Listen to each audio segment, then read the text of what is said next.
Tiens-toi tranquille et écoute maintenant. I'm going in. That's the year 2000. I've seen things you people wouldn't believe. Chers auditeurs, bienvenue à un nouvel épisode de Betamax Break Room. Comme toujours, moi c'est Xavier et à mes côtés, Basile. Comment ça va, Basile ? Ben ça va très bien, et toi ? Bah écoute, très bien. Alors pour nos éditeurs, c'est vrai que ça fait un petit moment qu'on n'a pas fait de Betamax. Ben c'est ça nous manquait là. On va enfin enchaîner avec ce 7e épisode, très attendu. On a zéro excuse, vu qu'il y avait pas mal de bouse quand même au cinéma, donc on peut pas dire que c'est le 7e art qui nous a occupés d'ici là. C'est ça, mais évidemment on a toujours une flopée de classiques et autres petites perles à analyser, et ce soir, voilà, comme d'habitude, on va s'en donner à cœur joie. Et justement, on va se rattraper un petit peu. C'est vrai que là on enregistre, il est fin octobre, donc je te propose qu'on prenne la DeLorean et qu'on retourne en août 2014. Alors comme vous le savez nous tous, on a perdu un très grand acteur. On a perdu en début août Robin Williams, et justement avec Basile on voudrait faire donc un hommage à cette grande personne en parlant de deux de ses films. Alors Basile, on va éviter les classiques comme Le Cercle des Poètes Disparus, Good Will Hunting. Parlons plutôt de deux autres films de sa carrière. Parlons du Fisher King de Terry Gilliam et L'Homme bicentenaire de Chris Columbus. Avant cela, je te propose qu'on s'écoute la bande-annonce parce qu'elle est plutôt pas mal. Avec grand plaisir.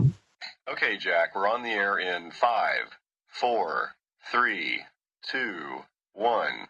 Hey, it's Monday morning and I'm Jack Lucas. In the world of talk radio, Jack Lucas was king. Look, I said I want an offer, they can forget it. To stay on top, he did whatever he had to. Forgive me! But one day, Jack went too far. It was Mr. Lucas's offhand remark that seemed to have fatal impact on Mr. Melnick. No matter what I have, it feels like I have nothing. Yo, what's going on? And just when he was about to give up on his own life, he stumbled into Perry's. Unhand that degenerate and remove your presence! I like New York in June. How about you? You know who I am? A hood ornament. No. I'm a knight on a special quest. A quest. And I need help. You're out of your mind! Yes! Now, Jack has to do something he's never done before. Isn't she a vision? I'm deeply smitten. Help someone else. I thought that if I could get him this girl that he loves, things would change for me. Let's do it right here. Let's go to that place of splendor in the grand. And this is Perry. Perry. Perry. No, it is Perry. Ah, like Moses. I think they were made for each other. Scary, but true. Sometimes, to find yourself, I'm the janitor of God. You find some pretty wonderful things in the trash. You have to risk it all. Bingo! I'm not doing that. Robin Williams, Jeff Bridges, The Fisher King. I love this guy! Hug me in public again. Donc ouais, ça donne bien envie de découvrir, ou pour certains de redécouvrir, The Fisher King. Alors The Fisher King est réalisé par l'une des grandes têtes des Monty Python, qui est bien sûr Terry Gilliam. The Fisher King est sorti en 1991. C'est un film avec, bien sûr, Robin Williams et Jeff Bridges, et son budget était autour de 24 millions de dollars. Ce qui est quand même assez considérable. Pour un film de Terry Gilliam, je trouve ça tout à fait honnête et approprié. C'est quand même quelqu'un, tu sais tout de suite, où pas mal du budget va aller sur des créations sur le plateau qui vont avoir pas mal de gueule. C'est vrai que c'est vraiment un réalisateur qui n'a jamais eu peur, finalement, de voir les choses en grand. Des fois, ça a peut-être pu le desservir, justement, mais au moins, vraiment vraiment, on sait à chaque fois qu'il va aller assez loin dans son univers vraiment très riche et dense et très créatif. Moi j'attends toujours Lost in La Mancha, hein. Je sais que ça viendra, je sais qu'il s'y recollera et qu'on verra enfin ce film sur grand écran. On l'espère. Alors Basile, The Fisher King, comment expliquer ce film? Oui, alors c'est vrai que le synopsis n'est pas vraiment évident à résumer. Moi ce que je pourrais te dire, c'est plutôt comment capturer l'émotion que l'on peut retenir dans ce film. Moi ce que je vois, c'est avant tout un chevalier rouge qui surgit dans les rues encombrées de Manhattan et qui est en train de chasser un homme sans abri qui est joué par Robin Williams. Il y a une mise en scène qui est à ce moment-là 100% pure Terry Gilliam. Ce que je vois dans The Fisher King, c'est la réalité et la fantaisie de Terry Gilliam qui se heurtent comme on voit dans Brazil. C'est vrai, il y a effectivement cette dimension fantastique, mais de manière plus générale, finalement, on pourrait dire tout simplement que c'est la rencontre de deux hommes et surtout de deux hommes avec eux-mêmes aussi, et c'est bien sûr montré de manière vraiment très particulière par Terry Gilliam, mais c'est vrai que c'est ça qui me vient à l'esprit, c'est un film de rencontre finalement. Ouais, tout à fait. Un peu comme l'un de ses précédents films à Terry Gilliam, comme Le Baron du Munchausen. C'est un film de rencontre et Gilliam revient et cette fois fait du sombre. En fait, on voit à ce moment-là, Basile, que c'est un maître d'un art qui est perdu aujourd'hui au cinéma, je trouve. C'est vrai que s'il y a vraiment très très peu de réalisateurs qui, comme Terry Gilliam, ont su vraiment un peu dépeindre comme ça une époque ou un certain côté effrayant de notre société, mais en le faisant avec cette façon tellement grandiloquente quelque part, et je dis pas ça de manière négative, et surtout en ayant tellement usage de de la fantaisie avec un grand F, vraiment avec une imagination débridée. Grandiose, hein. Grandiose, c'est le mot, et je pense qu'il est vraiment unique en son genre pour ça, et c'est aussi la raison pour laquelle Terry Gilliam a une place toute spéciale, je pense, dans notre cœur de cinéphile. Personne ne lui arrive à la cheville, je pense, pour ça. Écoute, pour faire plus simple, Basile, parce que là c'est vrai qu'on va tout de suite dans le ressenti des émotions, mais vraiment de quoi il s'agit de Fisher King. C'est simplement en fait deux personnes qui ont des vies complètement opposées l'un à l'autre. Un, c'est vraiment le sans-abri des rues, un peu alcoolique, qui à la fois qui ne l'était pas, qui était un philosophe, qui lui est arrivé un drame à cause d'un parcours de circonstances de cette autre personne qui est dans une tour d'ivoire. Puis ça a bouleversé la vie de l'autre. Et plus tard, ces gens-là se rencontrent et découvrent justement que leur passé est complètement emmêlé l'un à l'autre. C'est ça, c'est un peu le choc de deux univers qui ne savaient pas finalement qu'ils étaient déjà intimement liés. Et c'est vrai que le film montre très bien les contrastes de manière générale. Et puis là, en l'occurrence, c'est le clash entre l'univers d'un animateur de radio très imbu de lui-même, dont la trajectoire croise celle de ce sans-abri à moitié dérangé, parce qu'il faut quand même le dire, c'est qu'il est quand même un peu fou, qui autrefois a été un professeur de philosophie, rangé, marié, mais auquel la vie n'a pas fait de cadeau. Et ces deux-là auront pas mal de choses à se dire. Moi, je trouve que ce film, en fait, ressemble beaucoup à un conte médiéval. C'est vraiment la fable qui se situe un peu dans l'époque féodale. On a vraiment ces deux personnages, le philosophe de classe moyenne, et puis on a le roi, qui habite dans son château. Et ce philosophe voit sa vie qui se fait détruire par le roi, mais qui est indirect. Et ce que fait Terry Gilliam, je trouve, c'est là où je ressens vraiment, Basile, ce côté médiéval, c'est que les visions du philosophe, donc du personnage de Robin Williams, il voit en fait cette espèce de chevalier rouge avec ce design complètement Gilliamesque, si je puis dire, qui le hante en fait. C'est un peu la folie, la peur. Ce chevalier, je trouve, représente cette partie de vie qu'il a quittée en fait et qu'il le recherche. C'est ça. Alors c'est ça qu'on comprend finalement, c'est que le personnage donc qui s'appelle Perry, après ce drame, n'a pas d'autre choix finalement que de se réfugier quelque part dans une sorte de réalité alternative peuplée par des personnages moyenâgeux. Il se sent lui-même investi d'une quête. Il est persuadé qu'il doit aller rechercher un Graal. Et finalement, on comprend que c'est le seul moyen qu'a trouvé son esprit traumatisé pour faire face finalement à une existence qui est devenue vide de sens. On imagine bien après cette perte tragique. Et c'est ça qui est singulier. Voilà, c'est ce personnage de doux dingue a réussi à se créer de toutes pièces une sorte d'univers très poétique, très étrange. Voilà, dans ce Manhattan un peu sale, à coucher sous les ponts, dans les détritus. En question de pop culture, ouais, là le Manhattan, on sent bien que c'est celui des années 90. Hein. Exactement, c'est la fin des années 80, le début des années 90. Donc Manhattan est, propre des loupards, hein. Il y a plus de gangs dans les rues. Par contre, ce qui la remplace, voilà, c'est la pauvreté.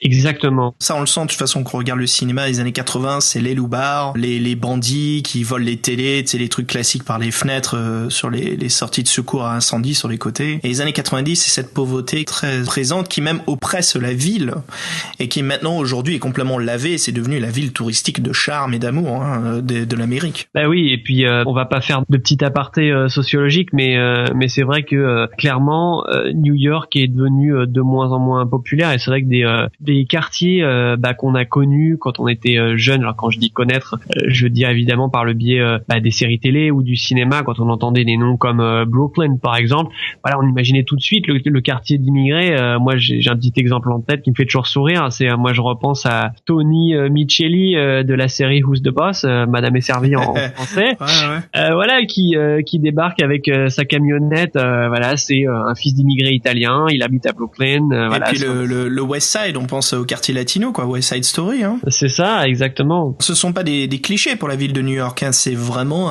ça fait partie de son histoire, hein. C'est ça, et une histoire qui dorénavant est visiblement révolue. Donc voilà, pour retourner sur le film, il y a deux parties qui sont divisées dans ce film. C'est tout le quartier des mendiants, hein, avec Perry, puis l'autre partie avec Jeff Bridges, on sent vraiment il y a un clash de culture entre l'autre qui fait les soirées gala et qui justement on sent que c'est un personnage qui est en train de claquer en fait. C'est la goutte d'eau qui est en train de dépasser du vase, et tu sens qu'il en a marre en fait de cette vie. Il a ce regret en fait de ce qui s'est passé dans son passé. Ben oui, et puis finalement c'est deux personnages, tu l'as bien dit, qui ont perdu quelque chose. Et alors il y en a un évidemment qui a perdu ce qu'il y a de plus précieux, il a perdu un être cher.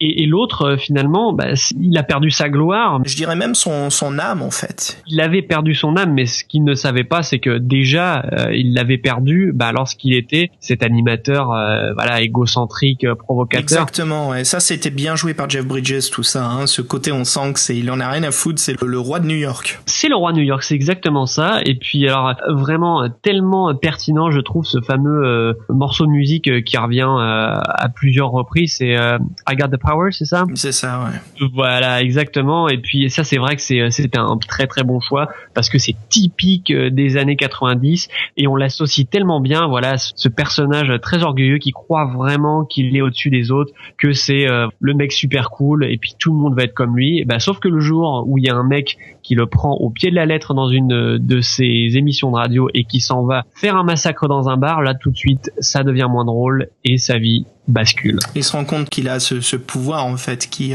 ne savait pas maîtriser. Mais ce qui est sympa, c'est donc plus tard dans ce film, il y a le conflit d'intérêts avec cette nana et justement il y a l'histoire des deux couples en fait. Ça devient un peu les deux couples qui s'aident et qui deviennent amis quoi. Et c'est là où Jeff Bridges essaye de, je dirais pas justement racheter son âme. Ah ben si. Non, tu vois, je dirais pas la racheter, je dirais juste récupérer des miettes en fait. Depuis il le sent même quand il essaye de l'aider. Je trouve que Bridges il joue bien le côté où j'ai compris, j'ai perdu, mais je peux peut-être en faire quelque chose de bon. Ouais, tu veux dire dans un premier temps finalement. C'est ça, on sent que la douleur est trop grande. En fait, il se fait pas d'illusions. C'est ça qui est bien écrit dans le scénario de Terry Gilliam, c'est que Jeff Bridges, on se dit pas mais putain mais quel enculé. On se dit il a fait une erreur, ça arrive. C'est ça quoi, quand t'as trop de pouvoir, il se rend compte et puis il essaye de se racheter, mais en sachant son jeu d'acteur justement, il sait très bien qu'il ne pourra jamais se racheter, mais il peut faire quand même du bon. Ouais, mais alors justement moi c'est ça que j'aime bien, c'est que je le dirais d'une autre façon finalement, c'est que vraiment pendant la majeure partie du film, son personnage ne comprend pas quelque part. Il pense pas vraiment au mal qu'il a pu faire et puis il réalise pas vraiment à quel point c'était pas un mec bien quelque part. Tu sens qu'il y a son ego qui se défend quoi. Il se dit oui mais c'est pas parce que j'ai dit ça à quelqu'un que c'est de ma faute directement. Et puis surtout le truc c'est que il essaye de racheter sa faute mais juste pour revenir à la position qu'il avait auparavant. Et c'est ça qui fait que évidemment il va pas réussir, et c'est ça qui fait que c'est un personnage, on le retrouve, il est dépressif, c'est une sorte de branleur qui vit un peu au crochet de sa compagne. Et puis au moment où il revient à ce stade qu'il était avant, c'est là où il comprend sa faute et qu'il essaye justement de s'attraper au peu de réalité qui reste. Tu sais, quand il écarte le sans-abri qui était venu mendier, qui était un peu un de ses amis, et qu'il l'écarte, et là il se dit mais qu'est-ce que je viens de faire? En fait, je viens de rejeter tout ce qui a changé ma vie pour que je revienne où j'en suis, et j'ai tout rejeté et je redeviens le type d'avant. Il le réalise et tu sais, il ressort, il recourt dehors, enfin il sort du bâtiment en courant, il essaye de rattraper. Mais il est déjà trop tard, et c'est ça. Ouais. Alors tu vois, justement là, parce qu'on en vient à la fin du film. Alors Basile, moi je trouve que c'est ça Lucas, hein, le personnage de Jeff Bridges. Ouais, c'est ça. Lucas, ouais. Tu vois, les amants sont divisés, le chevalier rouge réapparaît, donc Perry qui retombe dans sa folie. Et pour moi, j'aurais trouvé ça excellent si le film s'aurait terminé là. Ça aurait vraiment été le film de Terry Gilliam à montrer qu'il peut finir et dramatiser la situation. Un peu comme un conte de Grimm, tu vois, qui finit mal. Mais bien sûr, c'est un Terry Gilliam, avant tout, qui est avec des acteurs très connus, qui ont un standard de qualité de film où, bien sûr, ils doivent avoir une fin positive. Ouais, c'est vrai qu'on aurait eu du mal à imaginer autre chose qu'un happy end. Mais pourtant, quand on regarde Brésil, excuse-moi, Basile. Non, mais c'est ça. Moi, j'allais justement citer Brésil.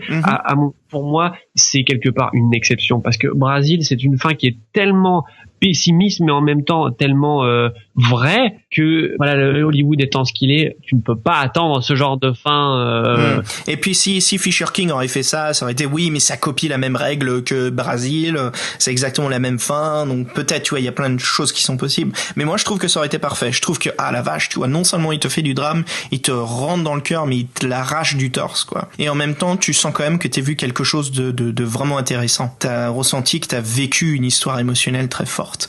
Mais voilà, même si une fin heureuse est défendable, hein, voilà, ça reste quand même une fable avant tout, une fable qui se finit bien. Et je dirais même qu'à la fin, le film ne sait plus quand s'arrêter. C'est vrai qu'à la fin, alors on sait pas à quel point, je sais pas, peut-être qu'il y a eu quelques petits remaniements par le, je dirais pas directement des remaniements par le studio, parce qu'on sait justement que Gilliam, c'est vraiment un des seuls réalisateurs qui a réussi à tenir tête comme il pouvait au studio. Mais c'est vrai qu'on sent qu'il y a peut-être eu quelque chose, voilà, à la fin qui a été un petit peu réarrangé. Mais voilà, j'aimerais bien qu'on repasse sur un autre aspect du film que j'avais trouvé vraiment sympa. Donc c'est dans cette partie où Lucas essaye de racheter ses fautes. C'est le moment en fait où il essaye de faire rencontrer à son ami Perry dans le vidéoclub la femme dont est amoureux Perry.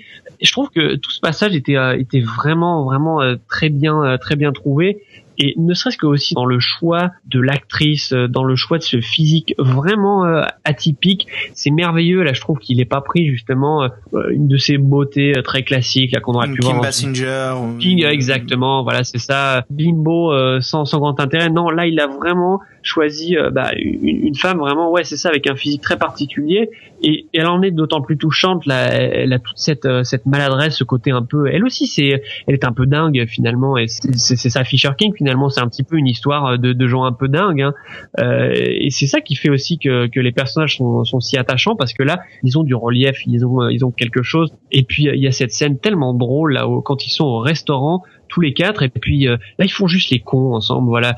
Ils ont juste décidé de s'en foutre, et puis voilà, on va effectivement manger comme des porcs, on va en mettre partout. Il y a ce moment qui est très très touchant, moi je trouve, quand le personnage de Lucas va voir Perry à l'hôpital, là un peu vers la fin. Et puis qui a cette sorte de dialogue qui n'en est pas, puisqu'en fait c'est un dialogue avec lui-même. Voilà, là il commence à comprendre finalement quel est véritablement le sens de la relation qu'il a avec cet homme-là, qui est en fait véritablement son ami, et puis qui ne peut pas laisser tomber, même si il voudrait le laisser tomber parce qu'il y a ce cynisme en lui, il en est incapable en fait. C'est plus possible parce qu'il a déjà changé, c'est déjà devenu un autre homme. Ouais, la métamorphose du personnage de Jeff Bridges est excellente. Hein. Puis là, on a quand même deux acteurs, comme on dit, powerhouse. Hein. Ah ouais, là clairement. Et puis alors moi, je connais pas le nom de la comédienne qui interprète sa copine là, qui est pas mal aussi.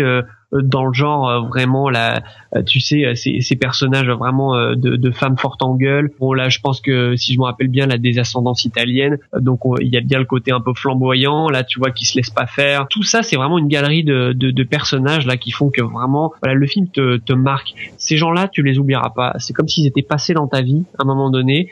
Tu les oublieras pas. Ouais, c'est comme une sorte de voyage spirituel en même temps, hein, de savoir qui on est sur Terre.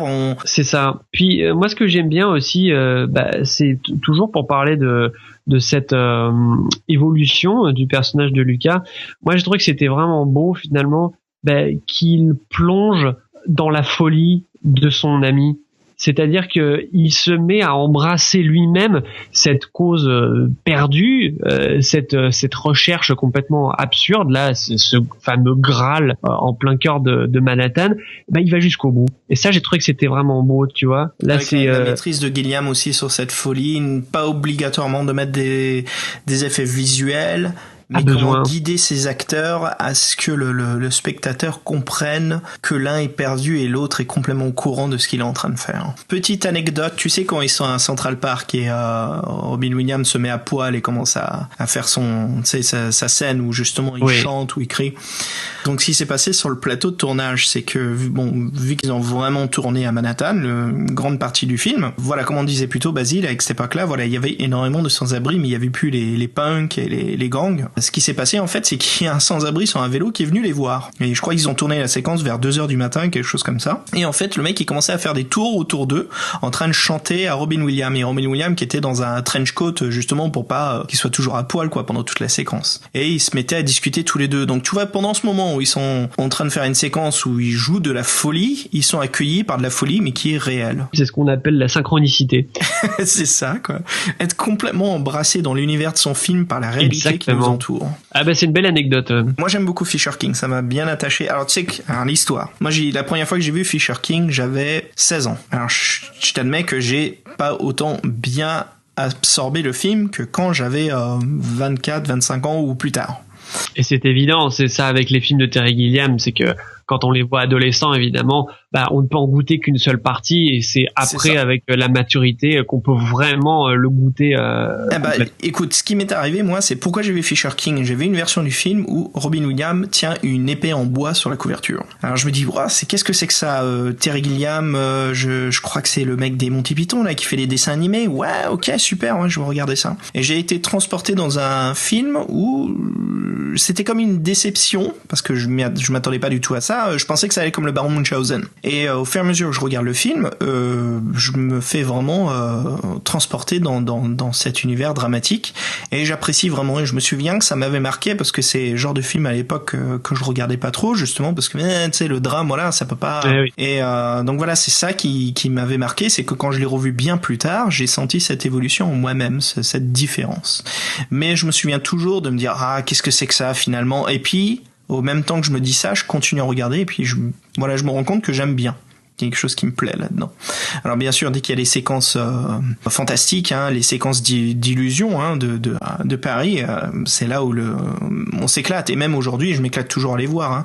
Ce chevalier rouge là qui est fait, je crois que c'est avec du latex, qui est vachement bien fait, quoi. Toujours filmé en contre-plongée. Ouais, c'est ça. Mais alors là, on trouve vraiment justement le génie de Terry Gilliam qui arrive toujours à rendre ces scènes complètement absurdes, poétiques, fantastiques. Il les rend toujours, j'ai envie de dire, pas plausibles, mais ouais, on y croit en fait. On a envie d'y croire. Parce que quelque part, c'est ça Terry Gilliam, finalement, c'est un mec qui croit vraiment que dans la réalité, oui, il y a des rois, il y a des fous, il y a des personnages moyenâgeux. T'as envie de l'accompagner là, il te prend par la main dans son univers et toi aussi tu crois dur comme fer et je pense que ces scènes là vraiment c'est ça que ça donne là. C'est moments de pure poésie. Et moi j'aime beaucoup aussi pour parler un peu plus des acteurs, bien sûr Jeff Bridges excellent, mais Robin Williams nous démontre une prestation quand même incroyable. Je ne l'ai jamais vu jouer un personnage de cette façon là et je crois même que je ne l'ai jamais revu jouer un personnage. T'as l'impression qu'il va exploser d'une seconde à l'autre et pourtant il a l'air très calme. Ouais, et alors là je suis vraiment d'accord et puis c'était vraiment c'est toi qui as fait le choix du film. Moi, je l'avais pas vu, je l'ai découvert. Et vraiment, c'était un excellent choix parce que justement, c'est un rôle de Robin Williams qui vaut vraiment le coup. Et Dieu sait si on a reproché à Robin Williams bien souvent d'être un acteur cabotineur. Et c'est vrai, il y a tellement de films où il en fait des tonnes. Et justement, le prochain qu'on va étudier juste après, voilà, on est dans ce registre-là. Mais là, en l'occurrence, dans Fisher King, alors que justement, là, il aurait pu en faire des caisses parce que là, dans ce personnage de Clodo à la limite de la folie, là, il aurait pu. Et ben non. Et ben c'est là qu'on sent qu'il y a un vrai directeur d'acteur qui est là pour canaliser l'énergie d'un acteur de talent et en faire juste ce qu'il faut. Et là, vraiment, Robin Williams, il est parfait dedans. Bah écoute, voilà, The Fisher King, moi c'est sûr et certain que j'en donne 5 chevaliers rouges sur 5. Oh bah alors moi je te mettrais un bon petit 5 Graal sur 5 aussi. Et voilà, parfait. Basile, là-dessus, on va quitter l'univers, le cinéma de Terry Gilliam pour aller vers un réalisateur bien plus hollywoodien. On va dire un peu plus grand public de manière générale. Hélas, oui, mais en même temps, voilà, il faut un peu tout dans le 7e art, bien sûr. Et il y a du bon partout. Basile, avant qu'on se quitte là-dessus, je te propose d'écouter un morceau de la bande originale de Fisher King. Avec grand plaisir.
Voilà Basile, une composition du film de Fisher King de George Fenton. Et maintenant nous allons entrer dans un tout autre univers. Ah, complètement. Bah écoute, pour cette deuxième partie de la soirée, on rend hommage à Robin Williams. C'est vrai, ne l'oublions pas, cette soirée est effectivement sous le signe de l'hommage, voilà, à ce grand acteur. Voilà, et c'est non pour être méchant, mais je voulais justement qu'on parle un peu de tout le type de films qu'il ait fait dans sa carrière, et je trouvais que ces deux films s'opposaient parfaitement, où on nous montre bien un Robin Williams autant qui peut jouer et produire dans n'importe quoi, toujours en assurant, je trouve, de mon côté. Pour parler justement de cette deuxième partie, dans des rôles qui sont un peu plus grand public, on va parler en français, Basile, c'est L'homme bicentenaire, c'est ça ? Tout à fait, c'est ça, L'homme bicentenaire. Donc voilà, The Bicentennial Man en anglais, un film de Christopher Columbus, qui est très très connu à Hollywood. C'est un film qui date de 1999, qui est avec Robin Williams avant tout, et c'est un film avec un sacré budget pour 99 de $100 millions. Ah ouais, c'est quand même assez colossal. $100 millions, c'est quand même un budget hyper production, hein. C'est plus de la simple prod, là. Non, clairement, et puis on sait que, ok, des charges, il va forcément y avoir un certain nombre d'effets visuels, on ne va pas y échapper. Je te propose de nous présenter l'univers. Alors, pour ce qui est du scénario, c'est ça qui est étonnant, c'est qu'on part à la base d'un bouquin d'un grand maître de la science-fiction, j'ai nommé Asimov. Et c'est ça qui est amusant, c'est qu'on part finalement d'une réflexion assez profonde sur ce qui fait qu'un humain est humain, qu'est-ce qui nous définit en tant qu'homme, en tant que femme, donc des questionnements assez métaphysiques. Et on atterrit sur un film, justement, tout ce qu'il y a de plus grand public, et on peut s'étonner un peu de ce grand écart entre les deux, et on va pouvoir un petit peu plus analyser en profondeur ce qui fait que le film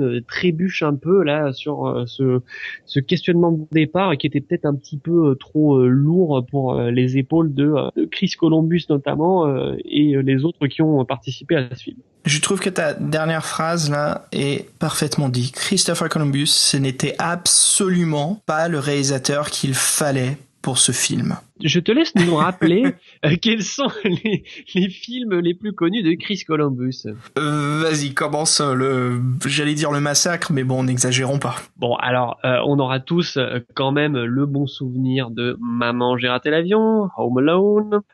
Avis personnel, je trouve quand même que c'était deux films qui étaient très réussis dans leur genre. Hein. Tout à fait, ouais. Moi, je te dirais même, je te l'avoue, j'ai revu le premier récemment. Et je te dirais que j'ai pas boudé mon plaisir. Hein. Alors il y a évidemment le facteur nostalgie qui joue, mais il y a pas que ça. Même le film marche, ouais. Le film marche, c'est efficace, voilà. Il est tout à fait dans la lignée de ces autres films, genre Chérie, j'ai rétréci les gosses, par exemple. Bien sûr, un autre qui marche parfaitement comme Maman, j'ai raté l'avion, c'est Mrs. Doubtfire. Excellent choix, effectivement, de film. Là encore, moi, je suis pas vraiment très objectif parce qu'il se trouve que Mrs. Doubtfire, j'ai un peu une histoire personnelle avec ce film, je l'ai vu beaucoup de fois, donc j'ai un certain attachement. Je sais qu'il y a plein de gens qui n'apprécient pas particulièrement le film, qui trouvent assez grossier et lourd. Je peux pas leur jeter la terre, mais moi, moi j'aime bien ce film, mais voilà. Et c'est, disons, Christopher Columbus, pour nous, notre génération, c'est des films qu'on a vus pré-ado au cinéma, que notre père ou notre mère nous a amené voir. Donc forcément, ça fait partie de notre enfance, notre préadolescence en tout cas. Donc il y a quelque chose de très très fort là-dessus. Maintenant, quand je regarde, Basile, les films de Christopher Columbus aujourd'hui, ce sont des cartes postales Hallmark. Alors je veux pas être méchant, je vais élaborer un petit peu plus sur ce que je dis, parce que c'est vrai que c'est très négatif de dire simplement cela. Ce que je veux dire par cela, c'est que ce sont des films qui vont pas aller énormément dans le drame, parce que avant tout, ce sont des films qui sont là pour te faire sentir bien, t'amuser, rigoler, te faire même un grand câlin et te dire ne t'inquiète pas, le drame va dissiper vachement bien parce que la fin sera excellente. Tout ira mieux et tout le monde se sentira très bien. Ce que l'on voit exactement dans Maman, j'ai raté l'avion. Alors moi je tiens quand même à préciser que c'est bizarre, je me retrouve à défendre Chris Columbus, c'était vraiment pas mon propos pourtant, mais je tiens à préciser que c'est quand même lui qui a fait le premier Harry Potter. Et on dira ce qu'on veut, c'était quand même vraiment réussi. Hein. Voilà, toujours. Il a fait le premier et le deuxième. Hein. Quand on donne un film, un script qui est basé quand même sur le sujet qui est très immense, très lourd, d'Isaac Asimov sur l'humanité, l'être humain sur Terre et ses créations, les robots, sur les lois robotiques, ce que le robot ressent, là c'est sûr que c'est un scénario qui est un peu trop profond psychologiquement pour un réalisateur de ce calibre-là. Ben oui, un réalisateur quand même qui fait plutôt du familial, comme on dit. Exactement. Donc qu'est-ce qui se passe? L'homme bicentenaire, c'est que ça devient un film gnangnan. Exactement. Et ça perd énormément. Bon, je rentre dans l'air tout de suite, on va en parler un peu plus de ce qui se passe au début du personnage. Bah écoute, vas-y, on y va dedans parce que là, il y a quelques trucs à dire. Donc le personnage de Robin Williams, il joue dans ce film justement un robot servant qui s'appelle Andrew. Et Andrew, au début, est complètement négligé par sa famille. C'est le robot qui est traité comme un objet. Et puis, au fur et à mesure, le robot se rend compte qu'il s'attache pour la plus jeune de la famille, qui lui donne de l'empathie. Et donc, lui, il se demande, mais qu'est-ce que c'est l'empathie? J'ai envie de savoir ce que c'est. C'est des sujets qu'on retrouve énormément dans la science-fiction avec des personnages qui sont robots ou qui veulent savoir ce que c'est, avoir une âme. Le but qui, dans Andrew, c'est d'évoluer et de devenir le plus humain possible. Alors, dans les films de SF, comme ça, c'est souvent l'inverse qu'on voit. C'est souvent l'humain qui devient un robot, quoi. Tu sais, Terminator ou d'autres films de ce genre-là, Robocop, où on voit l'inverse. Mais là, on va dans l'autre sens, qui est très intéressant. C'est le robot qui cherche à devenir humain. Sauf que après les 60 premières minutes, je trouve que le film commence à développer des mini-boucles permanentes. Ce que je veux dire par cela, c'est une fois que Andrew commence à développer son corps, à vraiment à retrouver un peu ce que c'est d'avoir une âme, il y a le premier cercle où il retrouve je crois qu'il s'appelle petite maîtresse, c'est ça, la petite fille qui est maintenant mariée, puis après il y a sa petite fille, et puis en fait tu vois c'est des petites boucles, des petits scénarios qui se répètent mais à différentes périodes temporaires. Comme lui bien sûr c'est un robot, ça lui prend du temps, il est immortel jusqu'au moment où il choisit justement de devenir mortel comme un être humain. Bah c'est ça, voilà, on voit très vite où le film va en venir. Bon alors oui, il y a ce côté voilà du robot qui traverse les générations, c'est une sorte de Highlander un peu quelque part.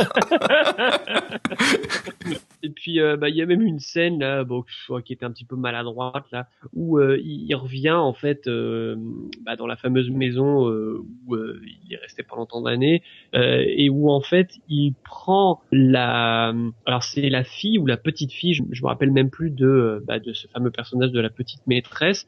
Donc il se retrouve devant sa fille ou sa petite fille et il pense que c'est elle, alors que évidemment il y a une trentaine d'années qui sont écoulées entre temps et puis ça ne peut pas être elle. Et là la petite maîtresse apparaît et puis on se rend compte qu'il est en décalage parce qu'évidemment il n'a pas la même espérance de vie que les humains, donc c'est un peu c'est peut-être de passage là qui sort et rentre dans les vies de cette famille. Et puis il y a toujours un peu ce lien effectivement qui reste avec ce personnage féminin de la petite maîtresse, mais c'est vrai que là c'est quand même tellement du début jusqu'à la fin de la tarte à la guimauve. Pour moi ce qui est vraiment tout de suite ce qui résume à peu près tout dans le film, c'est la musique. Voilà. Alors là, la trame sonore est d'une lourdeur incroyable. Alors là, c'est vraiment ce que je crois que c'était Stravinsky à l'époque qui parlait de la musique de film en disant que c'était du papier peint.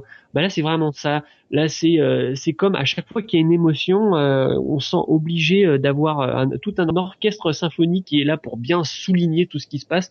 Non, c'est pas nécessaire. Non, vraiment, on n'en avait pas besoin. Il y a tout dedans, même la photo aussi, cette espèce d'ambiance avec un petit peu de lueur diffuse là. On se croirait presque dans une sorte de soap opéra des fois. On a l'impression que tout le monde va verser une larme à n'importe quel moment. Ouais, exactement. Et puis c'est dommage parce que pourtant c'est pas comme s'il y avait des mauvais comédiens. On a quand même Sam Neill qui est un excellent acteur. Puis alors là voilà, il est dans ce personnage là de père de famille et tout est très visible dans ce rôle là. On sait exactement quel rôle il va jouer.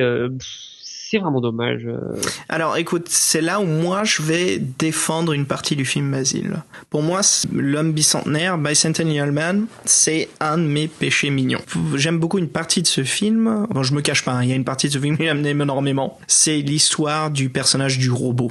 Je pense qu'il y a une bonne partie du budget qui est là-dedans, mais dans le costume de Robin Williams, je trouve que le robot est vraiment intéressant et son évolution, bien sûr, jusqu'au point où il devient l'acteur. Il n'y a plus besoin de de porter un costume, car le robot devient un humain. Mais avant cela, j'aime beaucoup, et il y a vraiment un côté où j'admire ce côté production technique. Je trouve ça vraiment sympa. J'aime beaucoup aussi tout ce qui est les props, tous les accessoires qui sont cachés en fait, aisément dans un futur utopique. Donc on est vraiment dans l'utopia. Je veux dire, tout va bien. Il n'y a aucune présence de violence ni de guerre. On est dans une famille assez riche et pourtant on a l'impression que c'est le cas de tout le monde sur Terre. Ah, tu fais bien de le souligner. Moi, j'ai pas pu du tout avoir d'empathie, de m'identifier à ces personnages-là qui m'ont paru justement très lointains, très éloignés dans leur sorte de bonbonnière.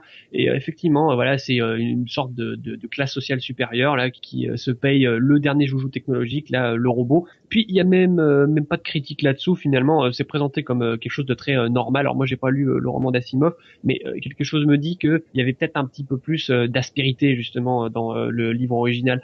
Là, finalement, on a l'impression d'être dans une pub. Tout ça paraît parfaitement normal. Puis alors, vraiment, moi justement, là, par contre, je vais parler du côté performance de Robin Williams. Moi, au contraire, j'étais assez agacé par le côté très cabotineur.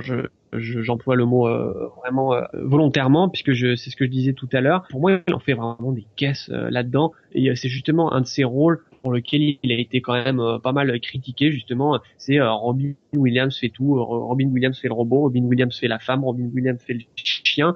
C'est un peu comme Rob Schneider qui peut faire n'importe quel rôle, il peut même faire une carotte, comme disait l'épisode de South Park. Roy Schrader is a carrot. Alors ouais, pour ceux qui connaissent pas l'épisode de South Park, voilà, il y a ce côté, mais c'est vrai, c'est pas faux ce que tu fais. L'illusion de South Park, c'est exactement ce qu'on voit ici dans Robin Williams. Ça, je peux pas me le mentir, c'est sûr et certain. Mais moi, je pense que c'est le matériel qui lui a été donné. Je pense que Robin Williams aussi était en train de produire. Je pense qu'il y a des raisons financières, donc c'est un peu l'enchaînement des films. En fait, je pardonne beaucoup plus que toi, j'ai l'impression. Ouais, et puis alors on constate quand même que il y a quand même pas tant de films que ça avec des gros budgets qui ont réussi à vraiment faire quelque chose d'intéressant avec des sujets aussi lourds et profonds. Moi, curieusement, ça me fait quand même pas mal passer au fameux intelligence artificielle. Ah mais complètement, j'allais en parler justement. Oui, et là où clairement on est en présence, à mon avis, d'un échec par rapport à l'intention de départ, surtout quand on sait que l'intelligence artificielle était censée être fait par Stanley Kubrick. Là, c'est vrai qu'on avait en tête quelque chose du calibre de 2001 ou d'autres chefs-d'œuvre de Kubrick, et puis c'est vrai que là, Spielberg on a fait quelque chose de complètement fade. Et je retrouve tout à fait cet esprit-là, même si à mon avis, intelligence artificielle a quand même certaines qualités que n'a pas l'homme bicentenaire, parce que quand même Spielberg, c'est aussi une autre pointure que Chris Columbus. Ouais, à chaque fois qu'on parle, que ça soit n'importe qui parle d'intelligence artificielle, j'ai les dents qui grincent parce que je me dis que ce film aurait dû être quelque chose d'incroyable, et puis on le verra jamais en fait. Ce qu'on a eu, j'ai plutôt l'impression, c'est bon, on va le faire. Voilà ce que j'ai senti chez Spielberg. En fait, on sent que ça a envie de percer, on sent le côté Kubrick dans le scénario, mais en fait c'est la mise en scène qui est juste fade, et c'est très dommage. Donc moi ça me fait mal au cœur à chaque fois que j'y pense, parce que je pense que ce film ça aurait été Kubrick qui part en beauté. Donc ce n'est pas le cas, mais on a quand même un excellent film. J'aime beaucoup Eyes Wide Shut, son tout dernier. Pardon, excuse-moi, je m'écarte un petit peu, forcément on parle Kubrick, c'est sûr qu'on a plus envie de parler de l'homme bicentenaire et parler de Kubrick. Voilà, tu vois, moi je suis entre les deux. Je reconnais tout à fait que l'homme bicentenaire c'est un film moyen, mais je sais pas, moi il y a un côté, tu vois, science-fiction que j'aime beaucoup. Quelque chose qui me plaît, malgré que je sais que c'est vraiment mal exécuté. Et oui, je sais plus quoi dire en fait. Non, je trouve que la phrase est parfaite, Basile, pour bicentenaire. Je trouve que c'est bien que tu dises, je sais plus quoi dire, quoi.